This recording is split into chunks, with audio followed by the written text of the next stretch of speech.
અંકલેશ્વર ગરખોલ મીઠા ફેક્ટરી પાસે નીલકંઠ રેસીડન્સી અને ક્રિષ્ના રેસીડન્સીમાં વરસાદી પાણી ભરાવો થયો હતો.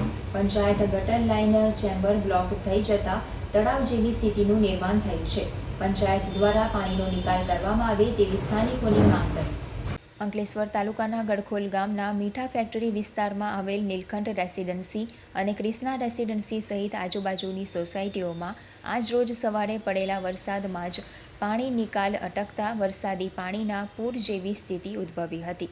ગડખોલ પંચાયતની ડ્રેનેજ લાઇન ચોકઅપ થઈ જતાં આ સ્થિતિ સર્જાઈ હતી અને સોસાયટી વિસ્તારમાં વરસાદી પાણીનો નિકાલ અટકી જતાં પૂર જેવી સ્થિતિ જોવા મળી હતી. માર્ગો પર ઢીંચણસમા પાણી સાથે લોકોના ઘરના ઓટલા સુધી પાણીનો ભરાવો જોવા મળ્યો હતો.